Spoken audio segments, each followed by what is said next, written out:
Patricia Whitelock. I'm with the South African Astronomical Observatory and the University of Cape Town. And my current position is as project manager for the South African LSST project. But I'm a former director of the observatory and former head of public relations outreach and various other things, including astronomy.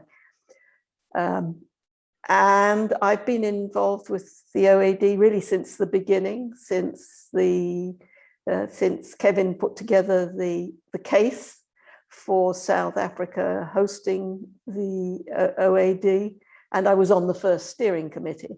The idea of the OAD and its importance to astronomy are, I think, quite complex.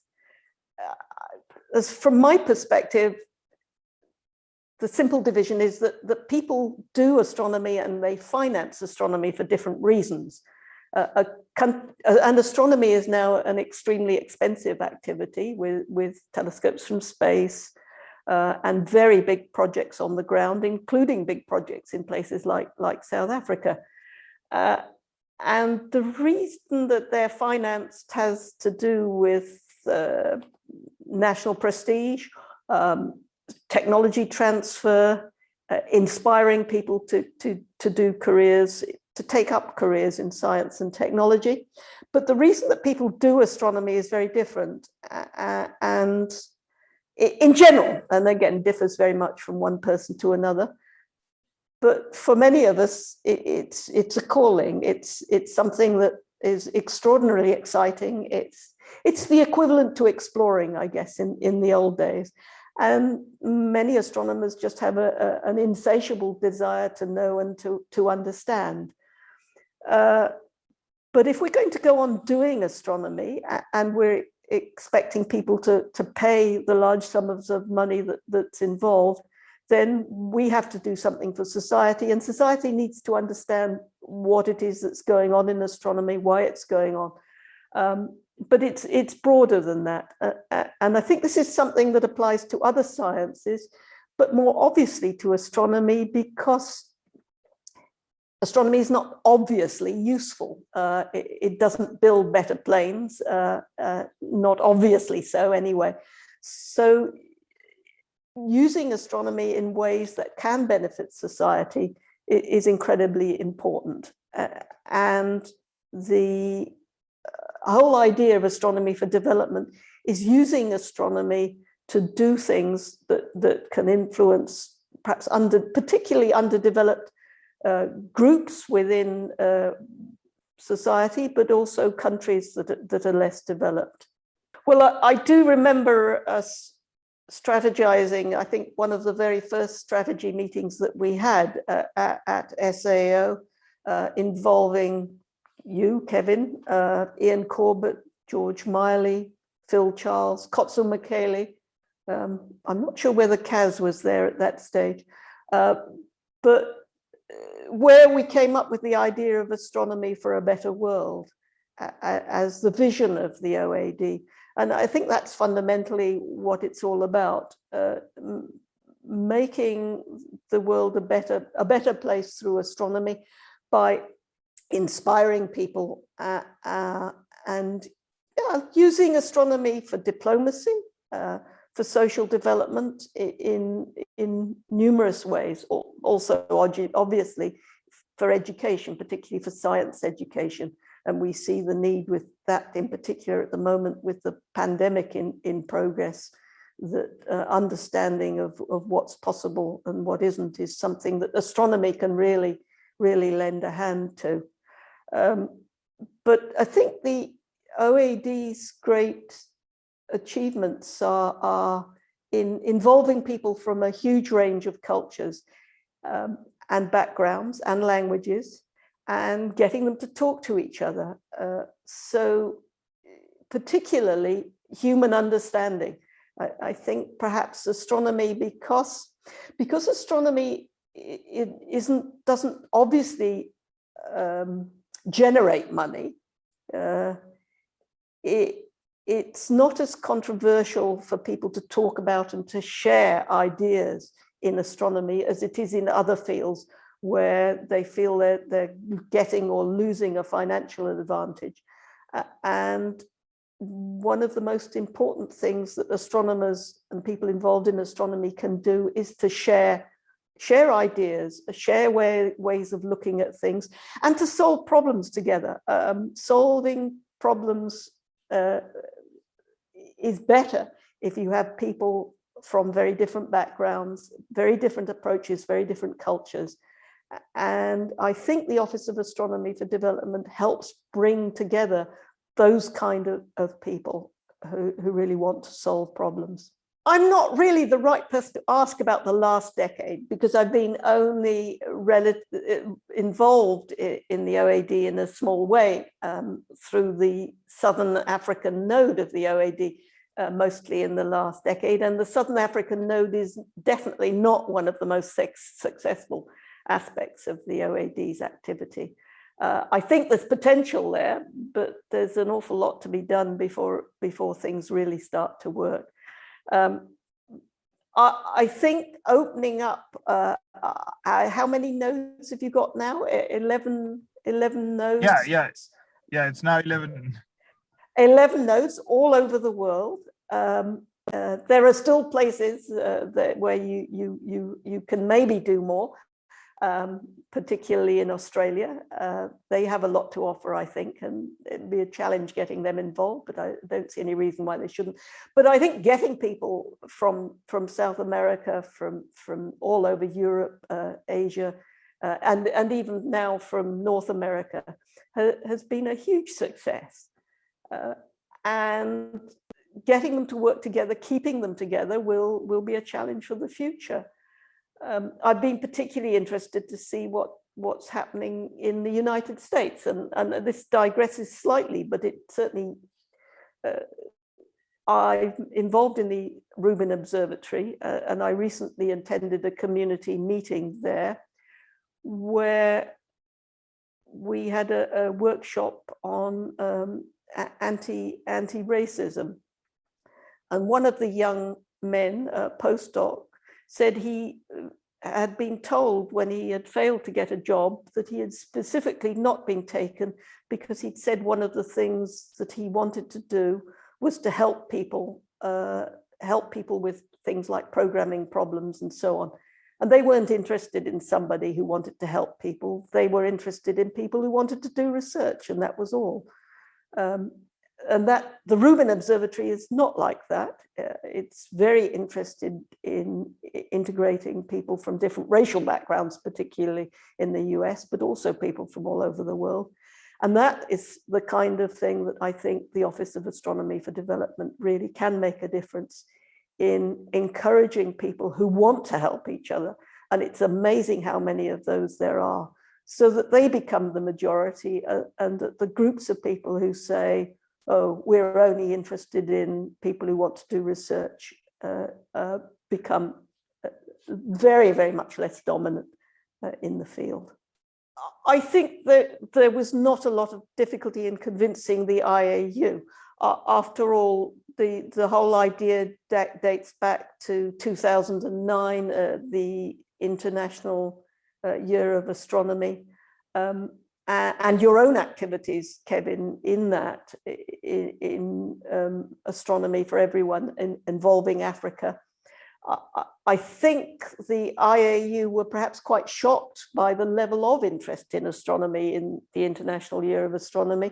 And that, to some extent, was what drove people like George Miley, in particular, Ian Corbett, to think in terms of, well, what could astronomy do to build on the tremendous drive that had started in the International Year of Astronomy. And it was very natural of them to think in terms of involving you in this, as you'd been such a role player in that, as both the South African point of contact and in the particular Cornerstone mission. So I think there was a group of people within the IAU, and we were particularly lucky with the people in the IAU executive at that time, that they saw the potential of growing this and growing development. Of course, not everybody accepts it. Not everyone accepted it. Probably not everyone ever will. But we don't need everybody to agree with each other. There's enough drive and enough senior people to see the potential. And I think when people see astronomy being broadly supported, at least partly because of what it's doing for development, that will encourage others and bring others along. If we can keep the right people in the Office of Astronomy for Development, one of the things that's been highly successful is the actual team of people that you have got together there. I know it hasn't always been easy, and there have been some odd hiccups along the way, but the current team is very, very strong and working together. And it's a matter of getting people who are interested in both science and in the development. And it's great to see that you have an astronomer there, Vanessa now, who is both an extremely good scientist and an extremely competent person at management and organization, and very, very strongly interested in development and helping people through astronomy. I have a very strong memory of the very early days before the office had been set up, of you and Phil Charles sitting around his dining room table with various other people, alternating, talking about his defense. He had been suspended from the NRF following a rather ridiculous, trumped up disciplinary matter from a senior executive member. And there was a deadline coming up for the South African proposal for hosting the OAD. And Phil had been told he wasn't allowed in the office, so the various people involved in putting this together, you in particular, decamped to his dining room table in his house. And you were alternating between trying to draft this case for South Africa hosting the OAD and helping Dara O'Donoghue draft the defense for Phil against this ridiculous disciplinary hearing. And the fact that you did so very well in both of those endeavors is really a testament to your own abilities, which have stood the OAD in very good stead. And I hope we'll continue to do so for some time. But you may decide at some stage you want to go on to do something different, something else. That's fair enough. We all move in various ways. The other thing I remember very clearly, and I dare say you do as well, was you getting extremely annoyed with me, because once it had been decided that the OAD was going to come to South Africa, you wanted me to tell you that you should apply for the job as director. And I refused to tell you. I said, if you wanted to apply for the job, that was fine by me, but I wasn't going to tell you. And I think we both got very worked up about that. Anyway, in the end, you did apply and you did get the job, and you've done magnificently without me ever telling you to apply for it. So I have take no credit for that. Well, I think part of the problem within Africa was that people had been unable to see what role they could play in astronomy. I know, going back long ago to when it was announced that SALT was going to be built, the Southern African Large Telescope, most people were full of praise for that, but there was one letter to the newspaper which particularly stands out in my mind, and there's absolutely no point whatsoever in South Africa getting involved in this. NASA has done or will do everything that is ever worthwhile. Now, we responded to that, but it's that attitude that in a way the OAD and the success of SALT and the bringing of the square kilometer array and the success of Meerkat to South Africa have helped to deflect. And the fact that there are other places around Africa that can participate, particularly in radio astronomy, and to some extent in optical astronomy, and certainly use astronomy for development, has given a new perspective.